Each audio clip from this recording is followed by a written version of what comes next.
पीठ पीछे बात करने वाली बहू। अरे पीठ पीछे बात करना तो आम बात है, लेकिन इतनी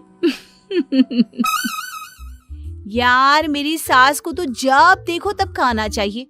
देखती नहीं है कि मैं क्या कर रही हूँ। बस बहू प्लेट लगा दे, बहू रोटी बना दे। अरे पता हुआ क्या हुआ कल? तो ये है रीटा। इनको दुनिया के हर गम ने घेरा है। इनके अनुसार यही तो है जिनसे ये कायनात चल रही है, और यही है जिनके पास जीवन का सारा दुख है। अरे यार तुम लोग मेरे घर आओ ना, मैं पार्टी करती हूँ। बोलो कौन कौन क्या क्या खाएगा? यार कुछ हल्का सा स्नैक्स ही बना लेना। यार मेरे लिए तो कुछ हेल्दी ही रखना। वैसे भी ना तेरे घर तेरी सास के बारे में सुन कर ना बहुत डर लगता है। बस अब क्या था, किसी ने रीटा की दुखती रग पकड़ ली वाली बात हो गई। ना पूछ मेरी बहन, मेरी सास ने तो स्यापा ही पा रखा है। अरे पता चलेगा ना कि मेरी सहेलियां आ रही हैं, देखना कैसे मुंह बन जाएगा उनका। मैं तो अभी से तुम लोगों को बोल रही हूँ, कुछ भी कहती है ना तो प्लीज मेरी खातिर सुन लेना यार। वो क्या है ना सहेलियां एक बार फिर से कान में हाथ लगाती है कि रीटा अपनी सास की बुराई शुरू कर देती है तो शुरू ही हो जाती है। खैर बाद में रीटा तो वहां से चली जाती है, लेकिन उसके जाने के बाद यार इसकी बातों से तो लगता है कि इसकी सास खूंखार है, तो क्यों चल रहे हैं हम लोग उसके घर फिर? अरे यार क्या करे, बहुत दिनों से बुला रही है। सास ने कुछ कहा तो मैं तो उल्टा करारा जवाब दे दूंगी। चलो अब बोल दिया है तो जाना तो पड़ेगा ना। दोनों सहेलियां अगले दिन रीटा के घर जाते हैं, जहां रीटा दिखाई नहीं देती। अरे तुम दोनों स्नेहा और पारुल हो ना? लग रहा है सास है। हे भगवान, ये रीटा भी ना किसके हवाले करके कहाँ चली गई? जी आंटी नमस्ते। अरे जीती रहो। बच्चे को नहीं ले आई? अरे उन्हें भी ले आना चाहिए था ना। बैठो मैं पानी लाती हूँ, रीटा आ ही रही होगी। सास दोनों के लिए पानी, शरबत और मीठा लेकर आती है। आंटी रीटा कहाँ है? वो क्या है ना, आज वो जल्दी उठ गई थी तो अभी सो रही है। मुझे तो बाद में बताया कि तुम लोग आ रहे हो। बेटा खाना तो मैंने जैसे तैसे ही बनाया है, खाकर बताना कैसा लगा। बाकी और बताओ। फिर क्या था, स्नेहा पारुल तो सास से इतना घुल मिल गए कि उन लोगों ने रीटा को पूछा ही नहीं। खाना पीना करके वो निकल रहे थे कि अलसाई सी अंगड़ाई लेती रीटा सामने खड़ी हो जाती है।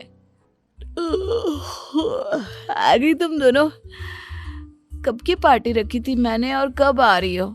ये भी कोई बात होती है क्या? माँ जी जरा एक गिलास पानी देना। सास पानी लेने जैसे ही जाती है, आदत के अनुसार रीटा शुरू हो जाती है। देखा, मेरी सास को काम के नाम पर तो नानी मरती है, किसी से बात करके राजी नहीं। पता नहीं बुढ़िया को किस बात का घमंड है। अरे तुम दोनों आई हो ना, अच्छा थोड़ी न लग रहा होगा उन्हें। अच्छा तुम्हें कैसे पता? और तुम थी कहाँ? अरे इन्होंने काम दे रखा था ना, तो वही कर रही थी कमरे में। न जाने कहाँ से साड़ी ले आई है, उसी की सिलाई के लिए कपड़ा दिया था। कमरे में बैठ के अभी तक इन्हीं की साड़ी तैयार कर रही थी। तभी सास आ जाती है, बहू को पानी का ग्लास देती है और फिर अच्छा बच्चों बातें करो, कुछ चाहिए तो बता देना। मैं जरा ये साड़ी लाई थी तो वो तैयार कर लेती हूँ। बहू तेरी साड़ी जो तुम मुझे दे गई थी ना, वो तैयार हो गई है, तो कमरे से लेकर जाना। सास की जाती ही, चल पारुल चलते हैं। अरे क्यों, रुको ना, एक तो देर से आए हो, ऊपर से बिना कुछ खाए जा रहे हो। पता है क्या क्या बनाया है मैंने? हम लोगों को पता है कि क्या क्या बना है और कैसा किससे बनाया है, लेकिन तू ना अब रहने दे रीटा। ये बोलकर दोनों चली जाती हैं। रीटा को समझ में ही नहीं आता कि क्या हो गया। खैर दिन बीतते हैं। फिर एक रोज रीटा की सहेली ऑफिस में बात कर रही थी। यार क्या बताऊं, मेरा पति ना मेरी तरफ ध्यान ही नहीं देता। बस खाना खाना, ऑफिस जाना और सो जाना। ना कहीं घूमता है ना फिरता है। अरे कभी दो बोल भी प्यार की नहीं बोलता। रीटा देखती है कि सारे लोग उसकी बात सुन रहे थे। वो समझ जाती है कि लोगों की सिंपैथी सास के नाम पर नहीं पर पति के नाम पर जरूर मिलेगी। वो भी लोगों से बात करना शुरू कर देती है। एक दिन वो जानबूझकर मुंह लटकाकर बैठ जाती है। अरे क्या हो गया रीटा, सब ठीक है ना? सब ठीक। लोगों का ध्यान अपनी ओर करने के लिए रीटा को जो चाहिए था वो मिल रहा था। फिर क्या बताऊं, मेरी तो जिंदगी से सारी उमंगे तरंगे ही खत्म हो गई हैं। अरे क्या हो गया? तभी वहां स्नेहा आ जाती है। क्या सास की फिर कोई बात है? अब तो रहने दे रीटा। सास की नहीं पति की है। पर चल छोड़, तुम लोगों को तो लगता है ना कि मैं ऐसे ही बोलती रहती हूँ। तभी एक नया लड़का जिसने अभी अभी ऑफिस ज्वाइन किया था वो रीटा के पास आता है। क्या बात है रीटा, हम लोगों से शेयर कर सकती हो? अरे भाई, हम भी फैमिली से कम थोड़ी ना है। ऑफिस में कितना समय हम साथ में रहते हैं।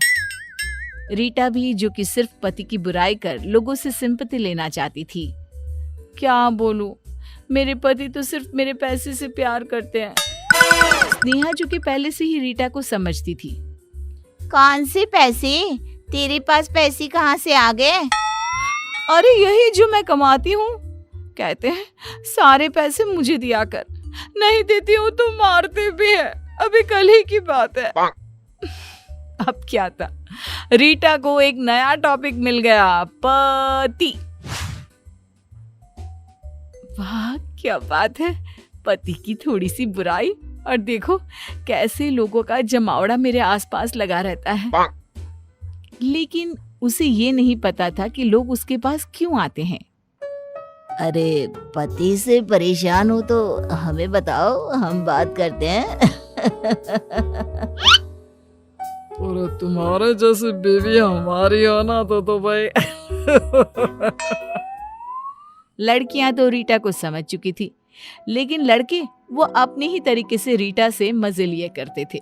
एक दिन, यार क्या पता रीटा सच में परेशान हो। मुझे भी लग रहा है यार, सास तक तो हर कोई परेशान हो ही जाता है, लेकिन पति। अरे इसका पति तो कितना मानता था ना इसको। हाँ, लेकिन यह आदमी की जात ना कब मानना बंद कर दे पता ही नहीं चलता। दोनों सहेलियों को अब रीटा पर रहम आ जाता है। वहीं घर पर, रीटा ये फोटो देखो कैसी लग रही है। हम दोनों कैसे मेड फॉर ईच अदर लग रहे हैं ना। रुको, इसे मैं हमारे सारे सोशल मीडिया में डालता हूँ, मजा आ जाएगा। लोग देखते रह जाएंगे और अच्छी अच्छी बातें भी लिख दूंगा, ठीक है ना? पति के मुंह से इतनी प्यारी बात सुनकर तो हर बीवी खुश हो जाए, लेकिन रीटा अब, अरे नहीं नहीं नहीं, प्लीज नहीं। नहीं मतलब क्यों नहीं? अरे वो मेरी दोस्त है ना, पारुल और स्नेहा। कौन, वो ऑफिस वाली? क्या हो गया? बस रीटा के अंदर का जो टैलेंट था ना लोगों की बुराई करने वाला, वो जाग जाता है। अरे वो कुछ नहीं, बस वो क्या है ना, जलती है दोनों मुझसे। रहा नहीं जाता मेरी खुशी देखकर। याद है वो 4 महीने पहले मैंने अपनी और तुम्हारी फोटो लगाई थी, जल कुकड़ गई थी दोनों। अरे तो जलने दो ना, क्या हो गया? बीवी हो तुम मेरी, जमाने को तो पता चले कि मैं कितना प्यार करता हूँ तुमसे। और हाँ, ये ना नौकरी वोकरी छोड़ दो। देखो कैसी शक्ल बन गई है, मुझे नहीं चाहिए तुम्हारे पैसे। बीवी को तो पता था कि वो पूरे जमाने से क्या बोल रही थी, पीठ पीछे क्या बात कर रही थी पति के बारे में। और अगर सोशल मीडिया में ये आ गया तो